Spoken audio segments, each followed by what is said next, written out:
So today we're going to be trying to diagnose some problems that have been happening with my Onewheel.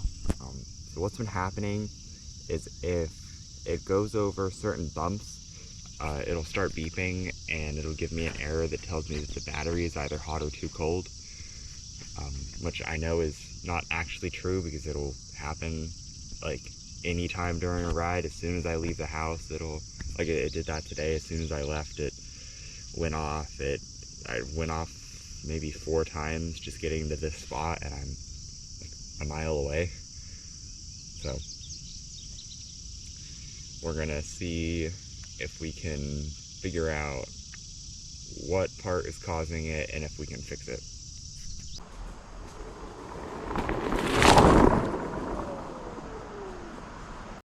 So right now we're just gonna be kind of trying to take it slow.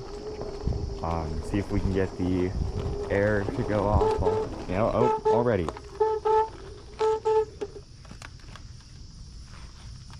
And it tells me that the battery is either too hot or too cold. So I can turn it off, right back on, and it's fine. It's been getting worse every day, like more and more often. So I really think I need to fix it. Just to give you a little bit of background on why I think it's happening is months ago I tried to do what is called vesting my Onewheel, and I bricked the vest, but I was unable to unbrick it, so it's a paperweight right now.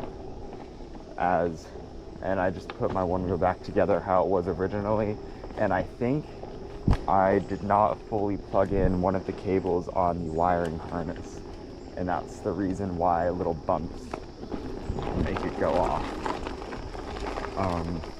But that's just my theory. I could be wrong.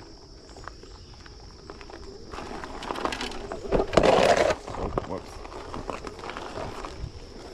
But yeah, I'm just trying to take it slow. I don't want it to throw me off. And then, like, here's a pretty big bump here. Oh, it didn't go off. But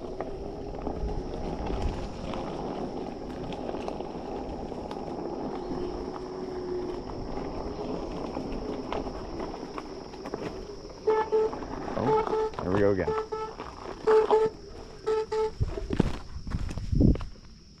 So I'm gonna see if I can get this back home, and then we'll take it apart and give it a shot. Alright, so we have the Onewheel here, and I think we're just gonna take it apart. I'm going to check my first suspicion first, which is in the battery, because I don't know if I'm gonna be able to get the O-ring back on if we have to open up the controller up here. So I'm gonna look at the BMS, make sure all the connections are right, and then we'll see what happens from there. Alright.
resetting after disassembling it and basically just reseating all the connectors.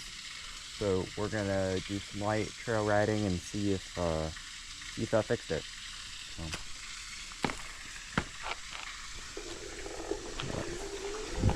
We'll just probably start off slow and then see what happens. Oh, that was quick.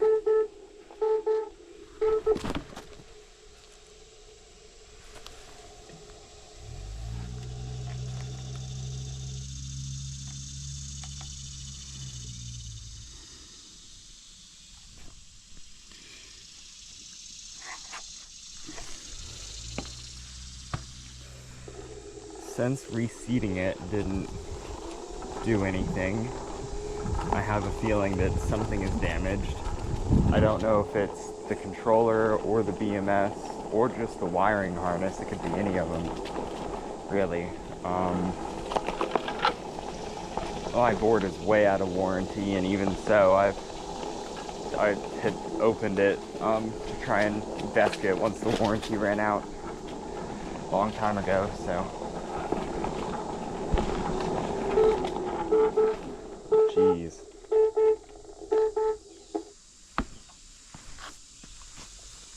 So,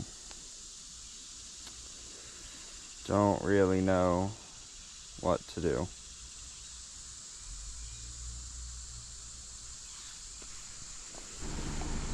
Alright, so reseating all of the wires clearly did not fix our issues. That means that there's probably something wrong with the hardware. It's probably the BMS or the wiring. I was researching the issue a little bit more, and it seems like a lot of people actually have had a similar issue where it'll happen, I don't know, once every, I don't know, 10, 20 rides, and then it slowly just gets more frequent and frequent every bump, or even sometimes whenever you slow down, and that's exactly what's happened to me now. And it seems like the issue with it is a faulty thermistor. So what I've been considering is that rather than doing, like sending it back into Future Motion and having to pay a lot of money, I'm probably just going to start saving up and looking into a Pint V kit from Float Wheel, so I can get more power for cheaper and not have to worry about Future Motion's hardware breaking. And it gives me more right to repair and freedom, which is something that I really like. So thank you to all for everyone who watched this video, and I will update you later on if we do a VESC. I'll probably make a video on that, and without further ado, I'll see you later.